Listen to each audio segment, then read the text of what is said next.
Behind you. Eagle 1, check 6. The other bandit coming in from the south. 1, break down and left. Bandit, you're 6. Eagle 2, engaging the F5, coming off Eagle 1.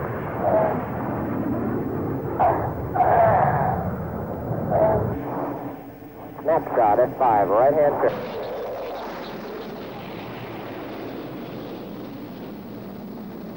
Fox 2, 1-0, Fox 2, Grand Slam. In World War II, there were many eagles in the sky. This P-51 Mustang was one of more than 15,000 basically similar aircraft. It had the longest range of any single-engine fighter of its day, and it conquered the skies over the heart of Nazi Germany. From the P-51, North American aviation developed 2 stretched Mustang fuselages joined together with a common wing and horizontal tail. The original idea was that it should escort B-29s on the long missions to Japan. The 2 pilots could share the flying and thus ease the problems of fatigue. In the event, the twin Mustang missed World War II, but saw action in Korea as a night fighter. There, one of the pilots was replaced by a radar operator. The F-86 Sabre was the first Western fighter with swept-back wings and tail. It was one of the greatest air combat aircraft of all time, and it alone could meet the Soviet-built MiG-15 in Korea on level terms. Not only was it superbly maneuverable and very strong, but by pulling around into quite a brief dive, it was possible for the Sabre to exceed the speed of sound.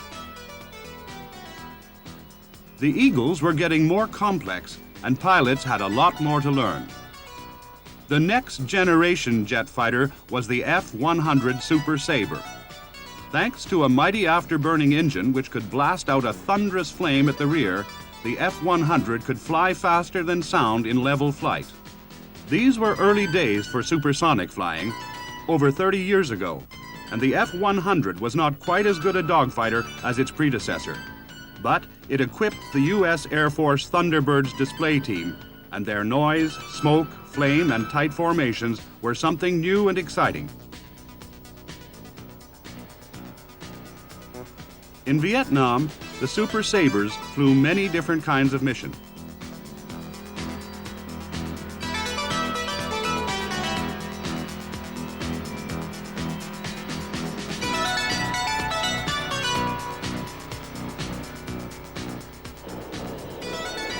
Great Britain was slow getting into supersonic fighters, but by 1959 was producing a fighter that could fly at twice the speed of sound.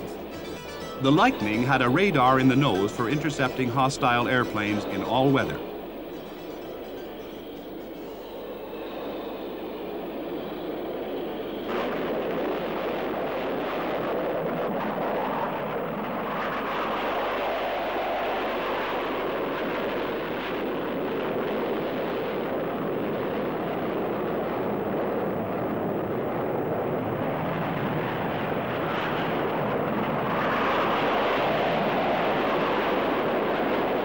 On takeoff, the nose could be pulled up almost vertically, and the altimeter could unwind faster than ever before and go on to 50,000 feet altitude.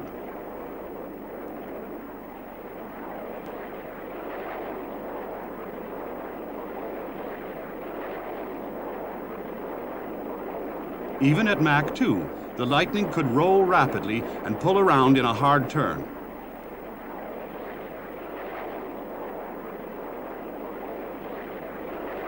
The pilot became the limiting factor, but it was one of the most popular fighters ever, and its maneuverability was exceptional.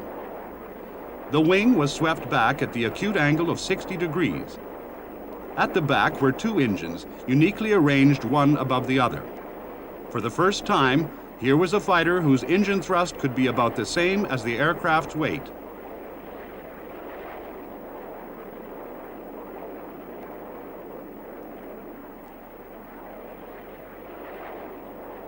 Lightning's short endurance could be extended by plugging into a tanker, such as a 4-jet Valiant, and topping up the fighter's tanks.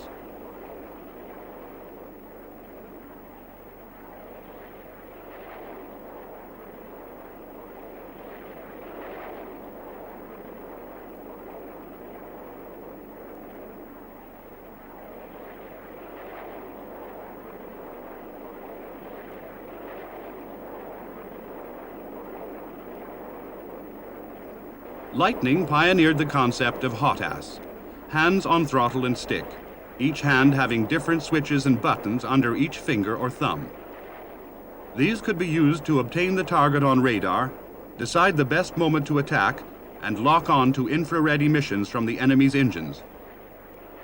Hot ass enabled one man to operate the radar and also manage Firestreak or red top guided missiles, packs of rockets, or twin 30mm guns.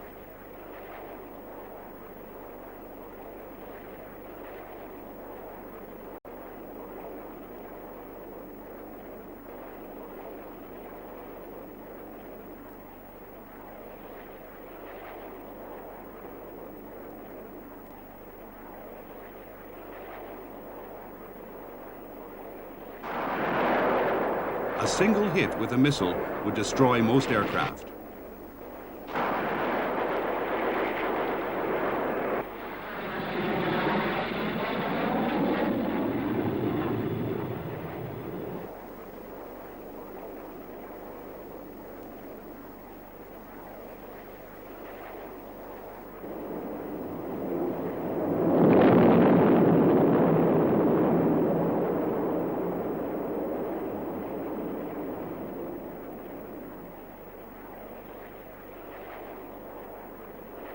At low speeds in the airfield circuit, and low meant maybe 300 knots, the Lightning was an absolute joy to fly.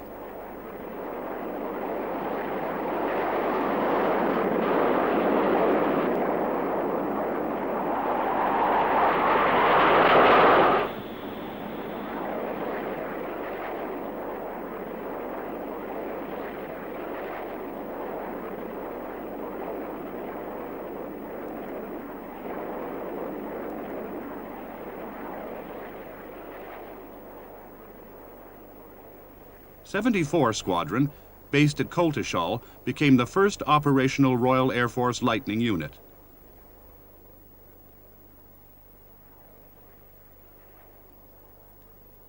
At the Farnborough Air Show, they put on an impressive display at full squadron strength.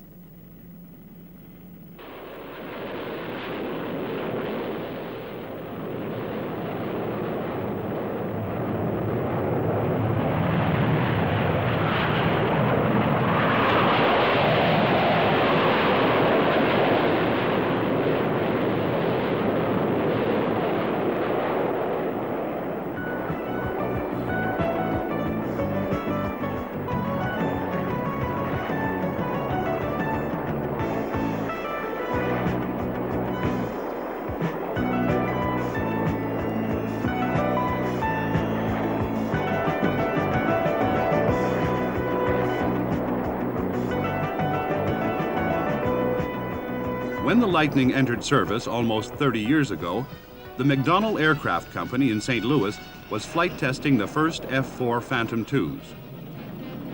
It had two advanced J-79 engines with variable inlets and variable nozzles. Designed as a carrier-based interceptor for the Navy, the Phantom proved to be an aircraft of extraordinary capability.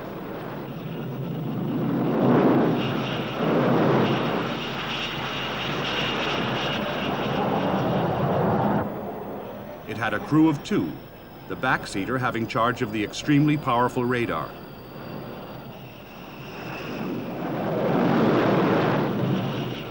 Structurally, it was almost unbreakable. The internal fuel capacity was tremendous, and in any case, the mission could be extended by air refueling. The early F-4B version was equipped for catapult launches and arrested landings, and normally carried 4 big radar-guided Sparrow missiles and 4 close-range Sidewinder missiles. Perhaps above all, the Phantom could carry a mighty and varied load of weapons, fitting it for almost every kind of fighter mission. The Air Force was so impressed it adopted this Navy airplane and equipped tactical wings with the F-4C and then with the F-4D, in which the equipment was specially selected for land-based operations, including ground attack with bombs, rockets, and smart precision weapons.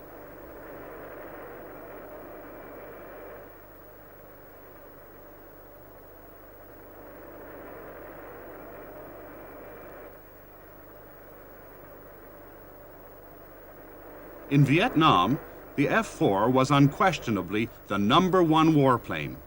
The Big Sparrows downed many hostile aircraft.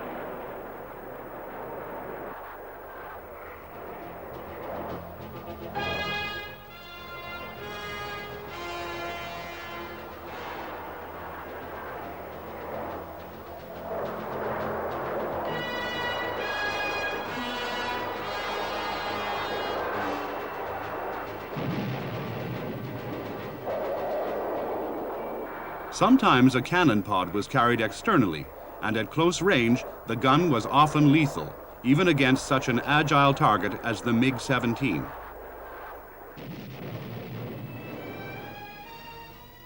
As the conflict in Southeast Asia dragged on, the Phantom replaced older aircraft types, and towards the end of the war, the upgraded F-4E introduced a slatted wing and an internal gun. It was by far the greatest fighter of its era.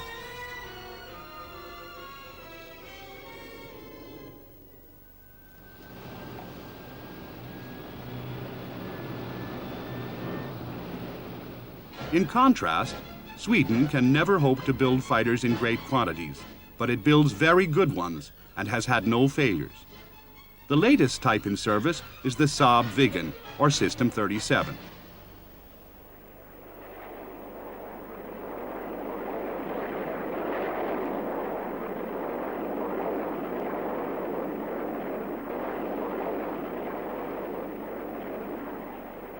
The Viggen has a big wing and a flapped canard foreplane, partly for combat maneuverability and partly to give it a very short takeoff and landing.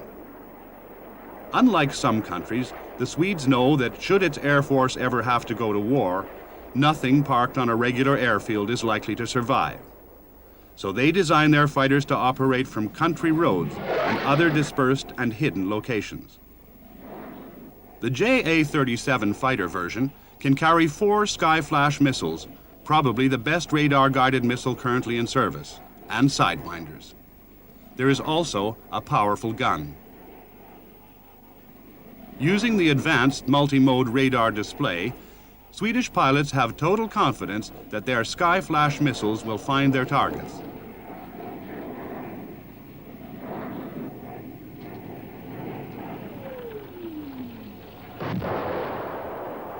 The landing is shortened by slamming onto the ground without the usual flare and hold off, and then putting the huge engine into reverse thrust.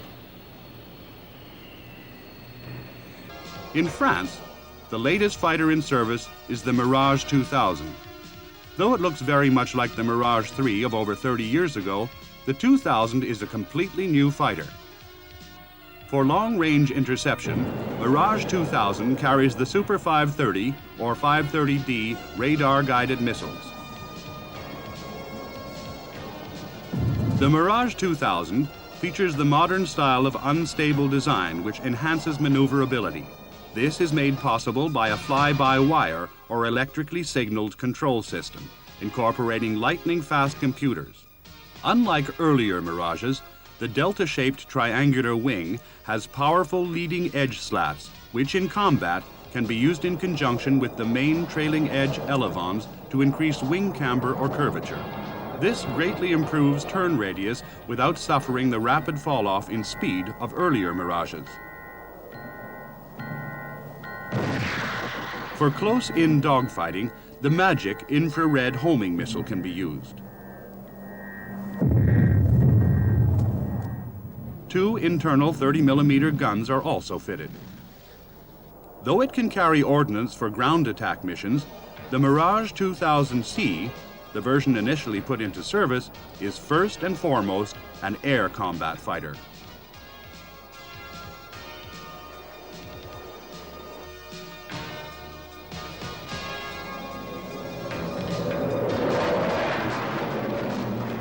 In 1988, most of the aircraft in service were fitted with an uprated radar of the modern pulse Doppler type, which will improve the ability of this Mach 2.2 fighter to intercept its enemies.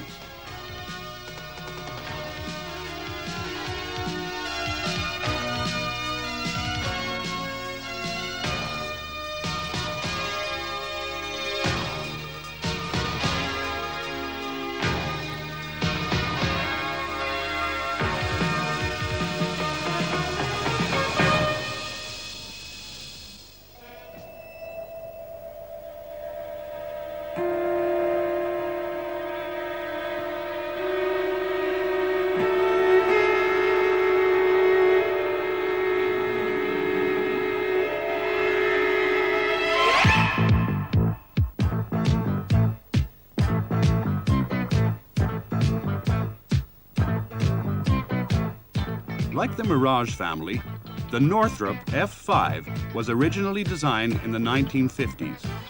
Its combination of good performance and very low costs led to sales of over 2,600 aircraft. It is a most agile and elusive lightweight fighter and is quite at home over deserts, mountains, or jungles. The original design was the F-5AB Freedom Fighter. A later development was the F-5EF Tiger II.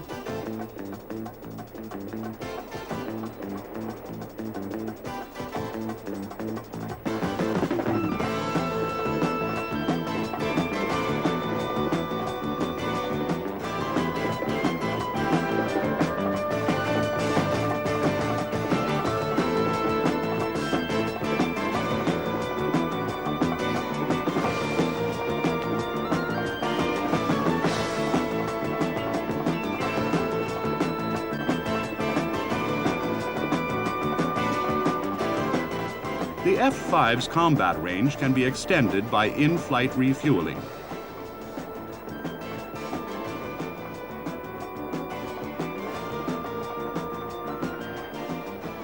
F-5s serve with air forces on every continent in the world.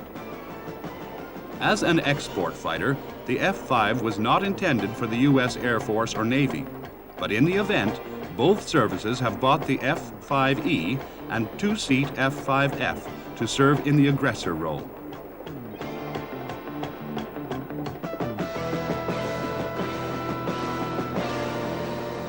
Painted in special camouflage schemes to make them look like aircraft of the Soviet Union and other Warsaw Pact forces, they act the part of the enemy in what is called dissimilar air combat training.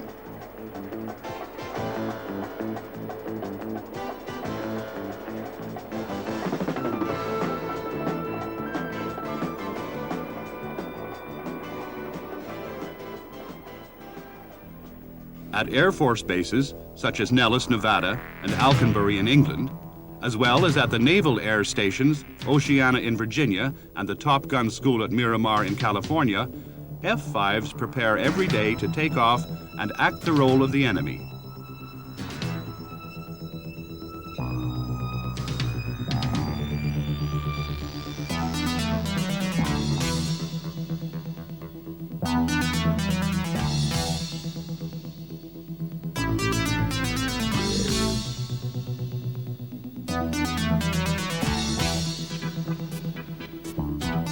Flown to the limits, the agile F-5s provide a frighteningly realistic threat. The Navy and Marines also use the Israeli Kafir and the F-16N in similar aggressor roles.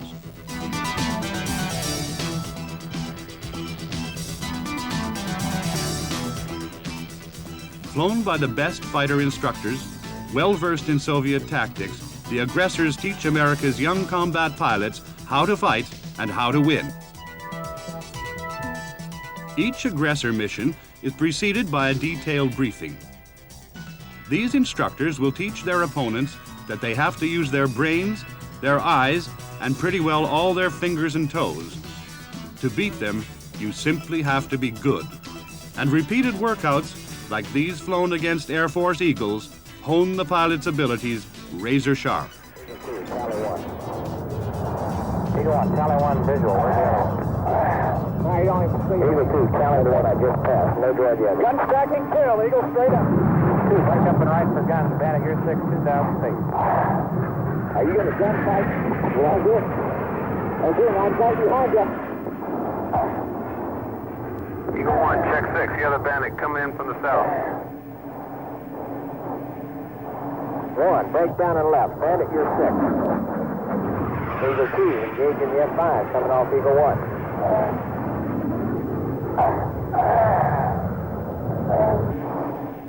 Snapshot, F5, right-hand turn. Nickel 1, bandit, 010, 10 miles, southbound. Nickel 1's looking, no joint.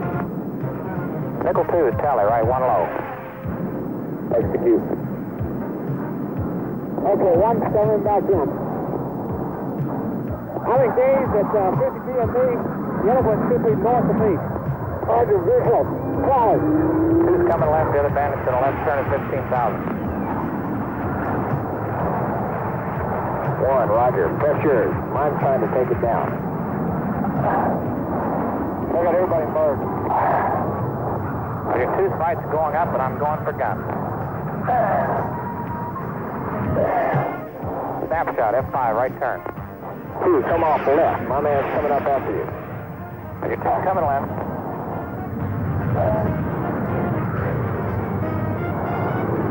He's still coming after you. 1's right behind him.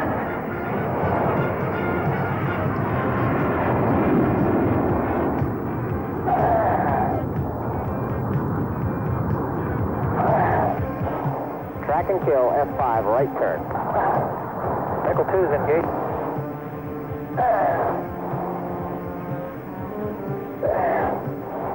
He's trying to run. Fox 2 kill. 1, roger, they're both dead. Nickel 1, knock it off. Nickel 2, knock it off.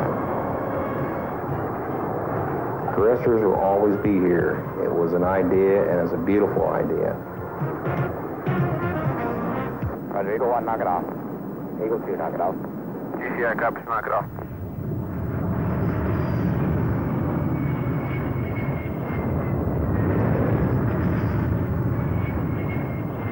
After each engagement, the pilots are soaked with sweat. Later, they'll rerun the whole thing using computer tapes and video displays. Of all modern fighters, the General Dynamics F-16 Fighting Falcon most completely typifies the pure air combat aircraft. Experience in the Vietnam War showed that huge, complex fighters might not be the best answer for engaging agile enemies in close combat. A lightweight fighter competition was held, and the F-16, with its advanced avionics, won. The all-round view from its unobstructed bubble canopy was almost perfect. The pilot lay back in an inclined seat, so high that most of him was inside the canopy. In front were advanced displays. On the left, the throttle to unleash mighty power, and on the right, a miniature stick. The pilot flies with his right arm resting on the cockpit side panel. The tiny stick hardly moves, but senses the forces imparted by the pilot's hand. The output signals command the F-16. Never before could a fighter pull a 9G turn and still less sustain such a bone-crushing turn indefinitely. As in all modern fighters, the pilot has an advanced head-up display and colorful head-down displays, which he can reprogram at the touch of particular buttons. Powered by an F-100 augmented turbofan engine, the same engine as used in the big twin-engined F-15, the F-16 has abundant power for quick takeoff and steep climb or instant maneuvers.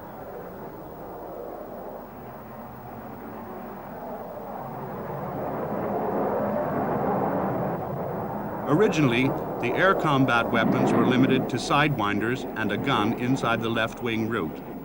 Today, the F-16C can fire the advanced AMRAAM missile. A single hit with such a missile can easily destroy a QF-102 target. To protect itself, the F-16 can dispense chaff to confuse enemy radars. If attacked by heat-seeking missiles, it can decoy them away by releasing bright flares.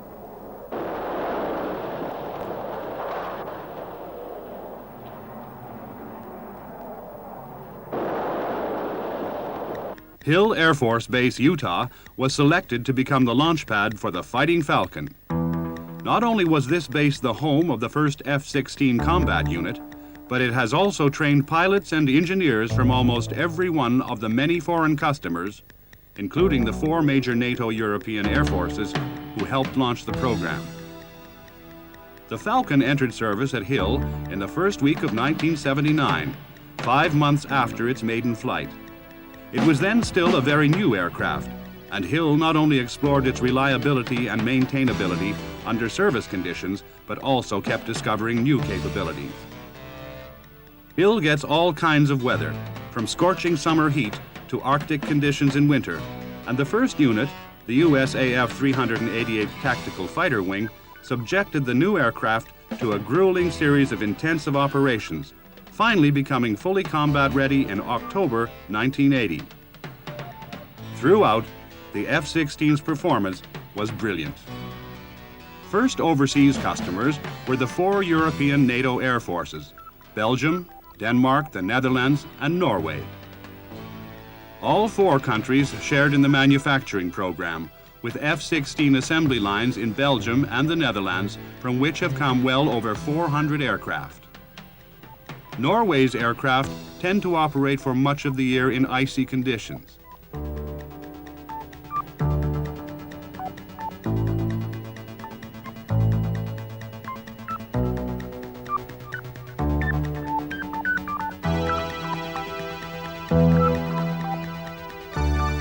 They also are equipped with braking parachutes in the extended compartment immediately below the rudder.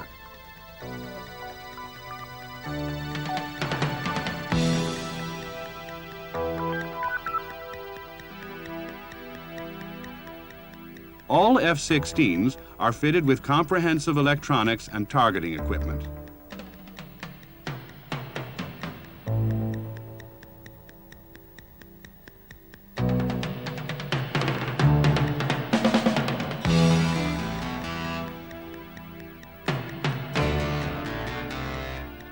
In the presence of many dignitaries from the North Atlantic Treaty Organization, the Belgian 349 Squadron became the first F-16 unit to be declared to NATO as fully operational at Beauvaisin Air Base on 16th January 1981. In becoming operational, this unit put up the best scores in air-to-air and air-to-surface firing ever attained at the ranges at Solenzara in Corsica, figures subsequently bettered by other F-16 units as they entered service.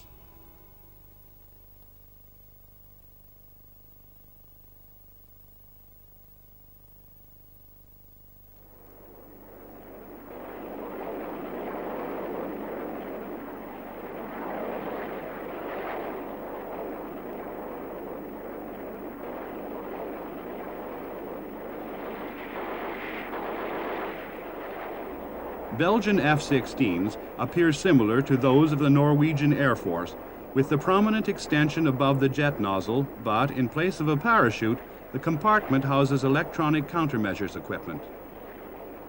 As early as July 1979, the USAF's 16th Tactical Fighter Training Squadron began taking on board Belgian and Dutch aircraft to help train foreign F-16 pilots. In Denmark, one main F-16 operating base is at Skurdstrup, the other being at Arlberg. Like other operators of the Fighting Falcon, the Danes reckon to fly 3 sorties per day per aircraft, something unheard of with some earlier jets. Full maintenance and testing facilities are of course available to keep the aircraft flying.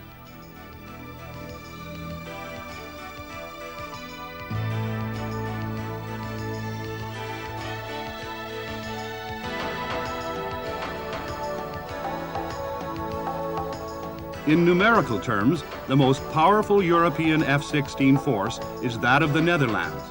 With the Dutch, the accent is on the air-to-ground mission, and they have found that even the original F-16A can set outstanding scores in bombing and air-to-ground gunnery, despite the fact that Dutch weather is often very bad.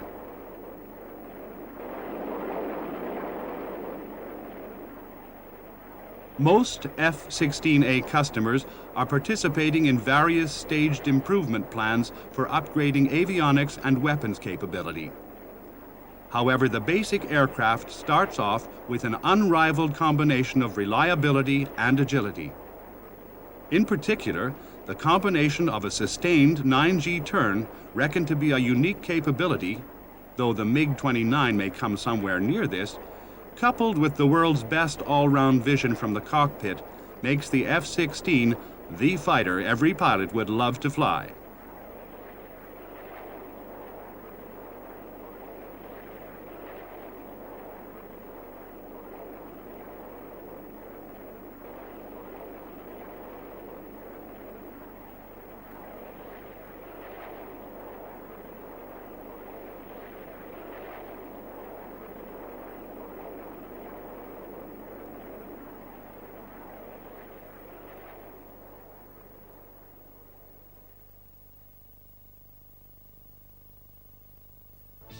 New options include an improved F-100 engine, or the outstanding General Electric F-110 engine. This gives considerably greater thrust than the F-100 and totally eliminates all restrictions on engine handling, even in seemingly impossible flight attitudes. In Europe, the cost of modern combat aircraft has forced friendly nations to collaborate. The largest program of all is for the Tornado. Originally built for Britain, West Germany, and Italy, it has since been sold to several other countries. Based on the world's best low-level attack aircraft, the ADV, Air Defense Variant, is a long-range all-weather interceptor. The compact RB-199 engines provide high thrust with minimal fuel consumption for long range and endurance. The ADV is now in service with the Royal Air Force, and new squadrons are forming. This variant has also been sold to the Air Force of Saudi Arabia. The pivoted swing wings have sweep angle automatically varied for optimum combat agility, backed up by an auto maneuver device system.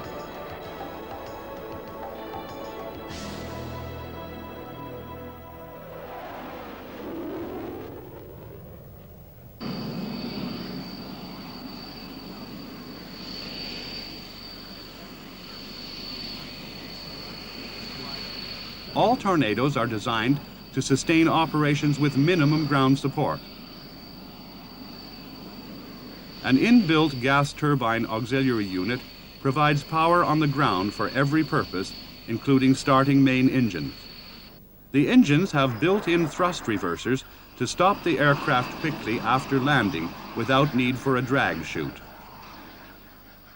Either engine can be changed and replaced by 3 men in less than 1 hour.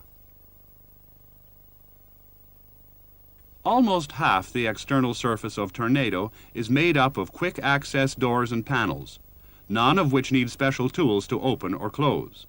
All the dozens of black boxes of avionics are plug-in units. They can be replaced quickly with no on-aircraft calibration.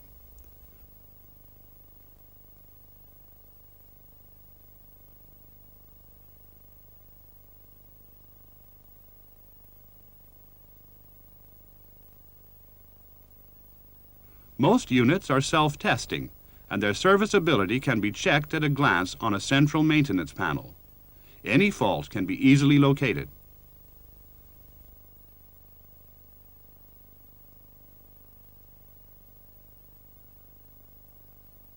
A ground test program can be loaded into the aircraft's main computer and full details read out from one of the cockpit displays.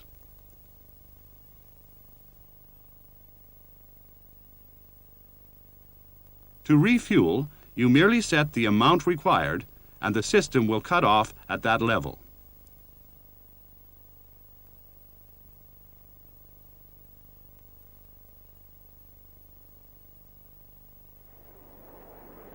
In the air, the Tornado can extend its retractable flight refueling probe and plug into a tanker.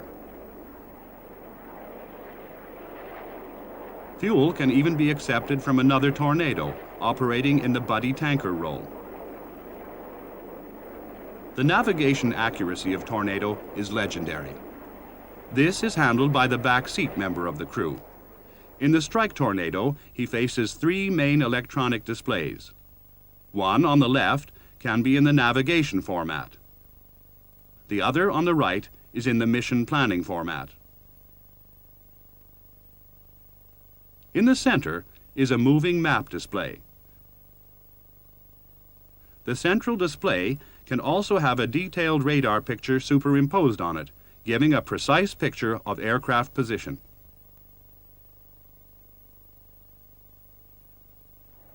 The Tornado F-3 Interceptor version also has a weapon system officer in the back seat. All his displays can be programmed into various formats, depending on the mission and the tasks. However, these displays are modified to enable him to manage the AI-24 Foxhunter interception radar.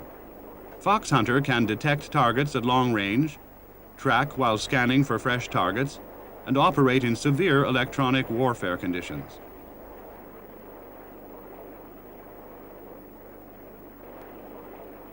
The display can show radar data in various formats such as target detection and target tracking, with heading, height, and speed of the enemy shown.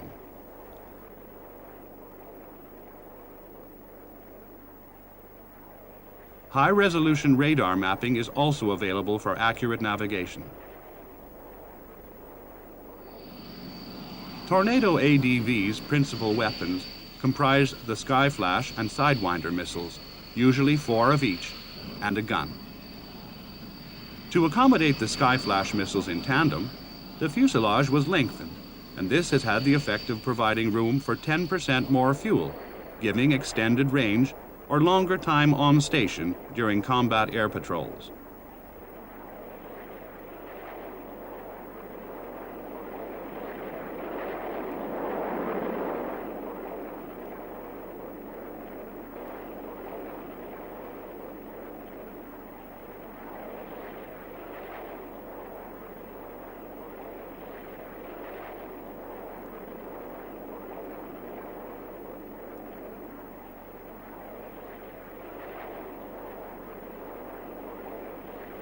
To ensure clean missile separation under all conditions, the big Skyflash missiles are positively thrust down and clear of the aircraft by cartridge-powered ejectors.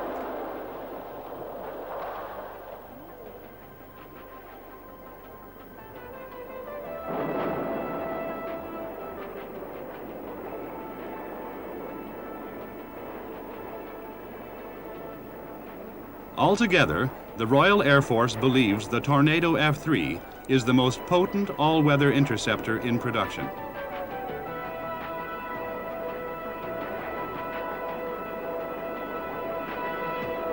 It also feels that it is the only aircraft able to meet its need for defense in all weather of the huge volume of sky that is the RAF's responsibility.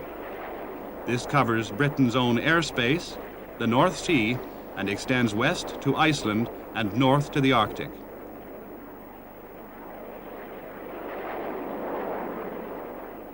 What is the most capable all-round fighter in the world?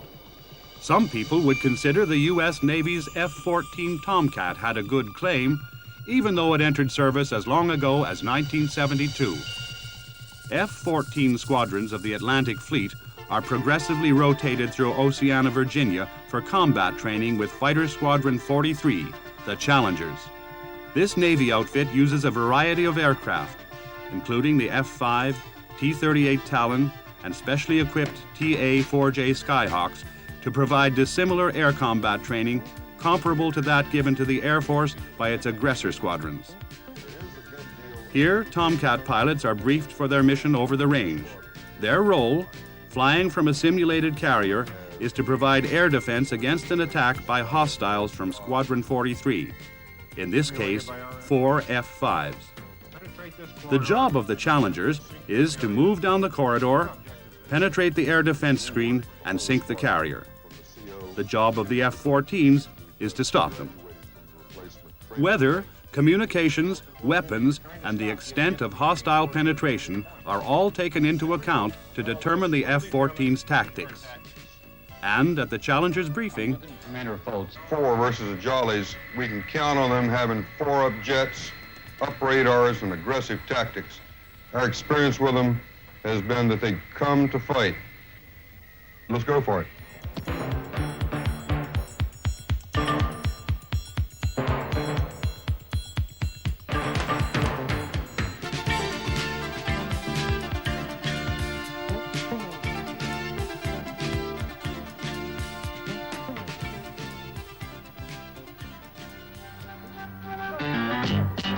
All set to go?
Launcher nearest threat 128 at 13. Victory 1, you from your station. I'm showing 348 and 21 now. And that's the bogey. That's the lead bogey. They're still headed over to the east.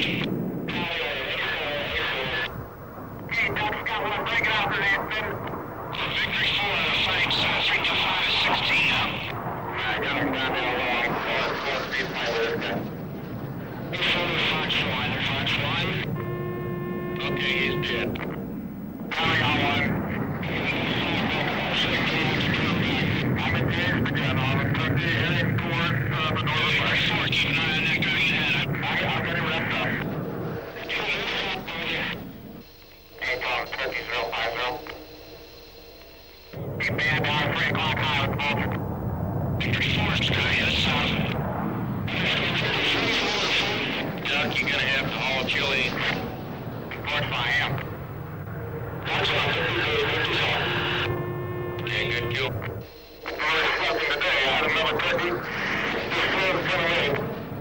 most days, Squadron 43 tangles with the other Navy airplanes over the Atlantic.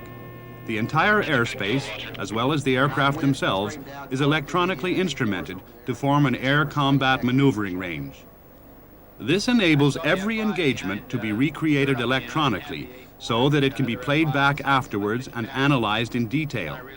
This eliminates arguments and permits the pilots to see where errors, if any, have been made. It also enables new tactics to be developed. All members of the F-14 unit are put through their paces, from the newest ensign to the squadron commander. You got into lethal range. I knew that I was dead once I picked you up. Why don't you call me back? And by then it was too late. The temptation was to try to come up into the fight, but we stayed overhead the ship, pointing the game plan. The Navy's F-14 Tomcat, brought to fitness by its sparring partners of units like 43 Squadron, is the supreme heavyweight champion of world carrier aircraft. While the Navy was putting the F-14 into service, the Air Force was busy readying the F-15 Eagle. Developed by McDonnell Douglas at St. Louis, the F-15 is considered by many to be the greatest fighter ever. 2 F-100 turbofan engines give a takeoff thrust of around 25 tons, which is more than the clean gross weight. As a result, the performance is spectacular.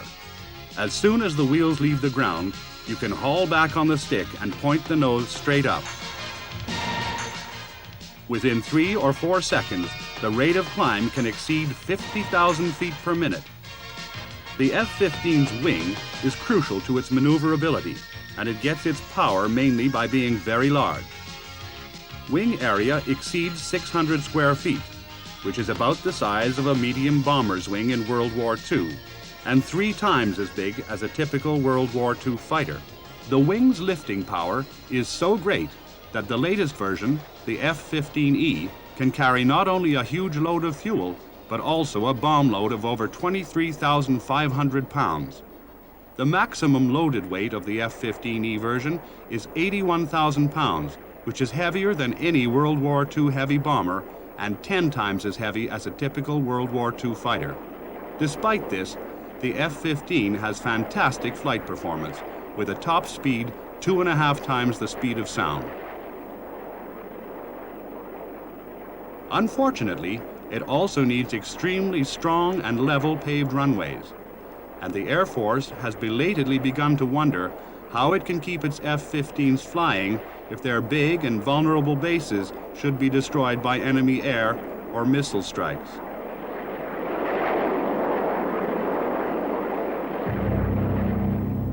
Often, and especially in Europe, NBC exercises are mounted in which all personnel wear the uncomfortable protective clothing intended to enable operations to continue in nuclear, biological, or chemically contaminated environments. NBC exercises, though vital, are seldom popular, especially on a hot and humid day.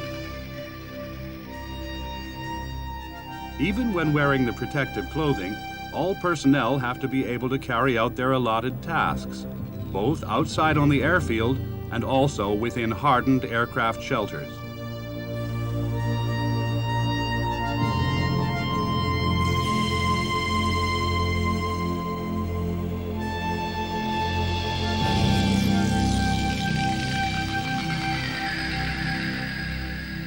Once the shelter doors are closed, the aircraft can be repaired, refueled, and rearmed, ready for another mission. All NATO airfields are being equipped with similar blast-proof shelters.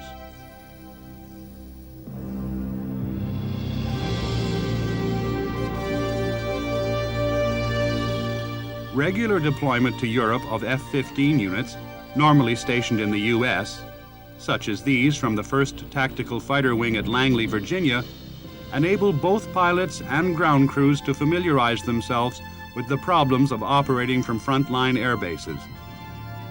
Though the aircraft handling techniques may be similar, there is an added sense of danger.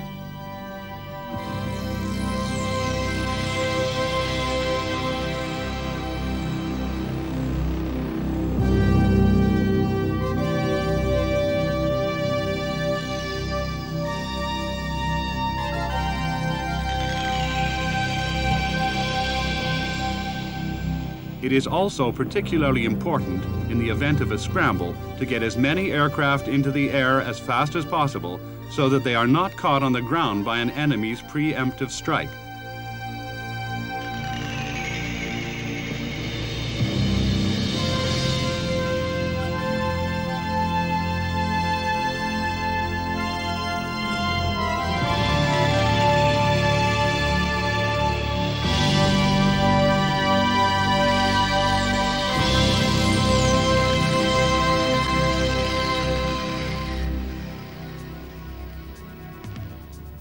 At the 57th Fighter Interceptor Squadron at Keflavik, Iceland, for example, there is never a shortage of genuine Soviet airplanes who approach to test the West's defenses.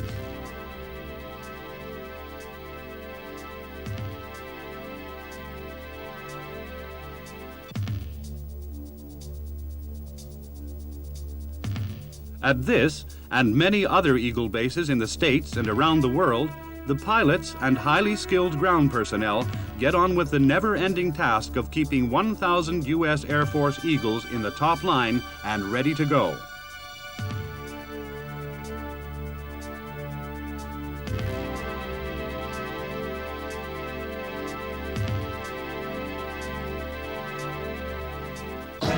On the warning of approaching hostiles, the reaction is always an immediate scramble. While ground staff ready the airplanes, the pilots slide down poles like firemen into the readiness hangar.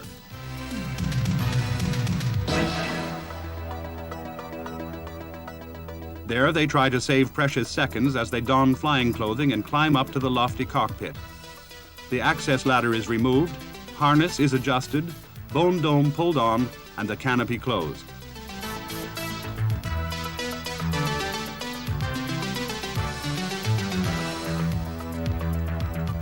The ground crew makes its final checks and the chocks are pulled away. Between 3 and 5 minutes after the first call to scramble, the section slated for the mission is taxiing out.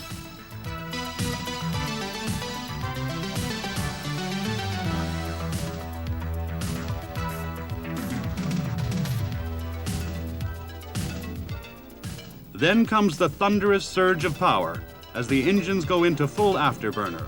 And within a few more seconds, white vapor is streaming back from the wingtips as the Eagles pull up to high altitude.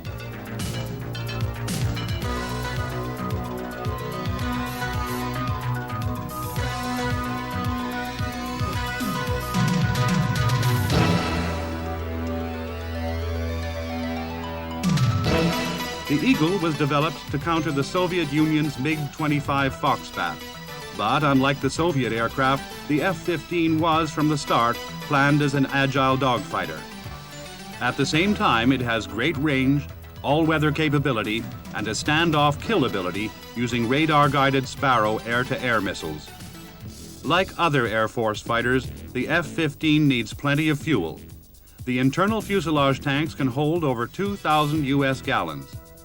A further 1,500 gallons can be accommodated in conformal pallets called fast packs on the sides of the fuselage. A further 1,830 gallons can be carried in 3 streamlined drop tanks. If this isn't enough, it is possible to formate behind a tanker and be topped up in the sky. Sometimes the tanker is a Boeing KC-135. Sometimes it is a monster McDonnell Douglas KC-10. Like most Air Force warplanes, the F-15 is equipped for air refueling through a rigid boom aimed by an operator aboard the tanker.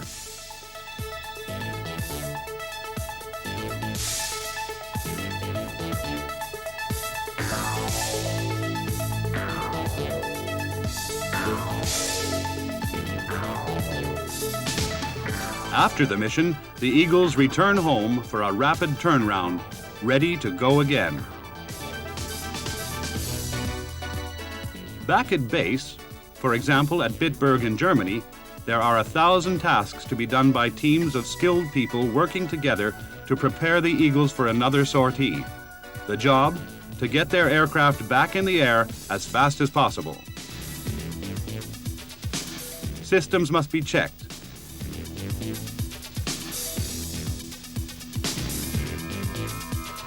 Repairs must be made. Fast packs have to be removed or installed. The hectic work continues, yet no detail can be overlooked.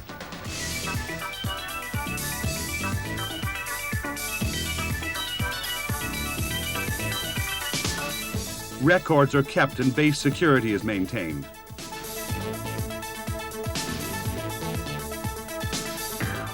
Fuel connections are made, countless onboard systems checked and sometimes refurbished. Fuel tanks are refilled, the guns prepared for loading, and engines maintained.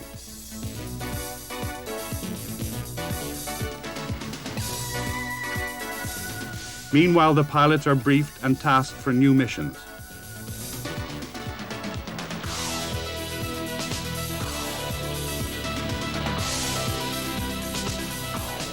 Perhaps an engine has to be changed or the giant speed brake checked over.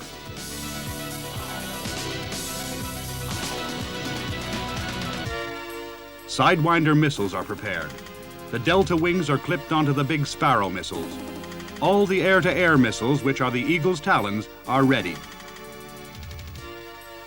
940 rounds of 20mm ammo are loaded. The pilots don their equipment and return once more to their aircraft.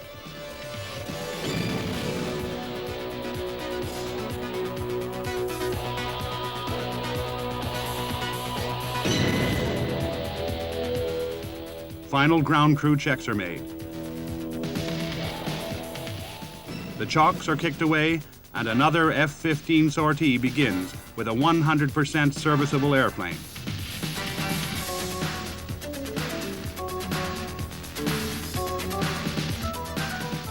The Eagles are ready to fly and fight again.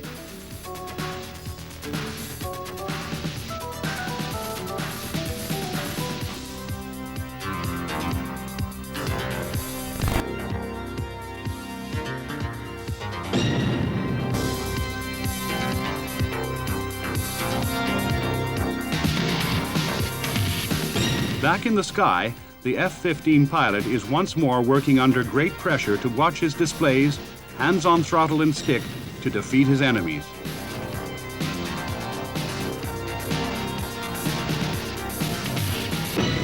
An F-4 ought to be no problem, fine fighter though it is.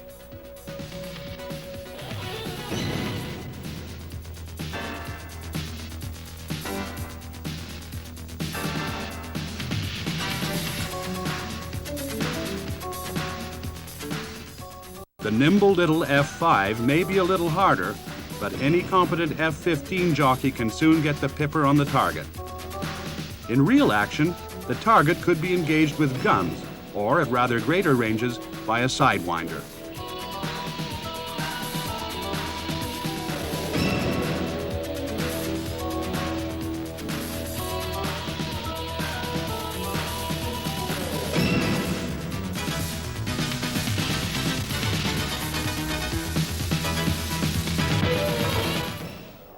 If a Sparrow is selected, the enemy may possibly be engaged at a range of 50 miles or more. Actual firing of missiles is not very common, and the fighter pilot seldom sees a close-up view of the effect of his missile. The usual target for live firings is a QF-102, itself once a proud all-weather interceptor, but now built as a remotely piloted target for newer fighters to shoot out of the sky. Sometime in the 21st century, the F-15 Eagles will, in their turn, be gradually consumed by the missiles fired in practice from such totally new fighters as the F-22 or the F-23 Advanced Tactical Fighter. But today, they are proud eagles in the sky, able to defeat all enemies.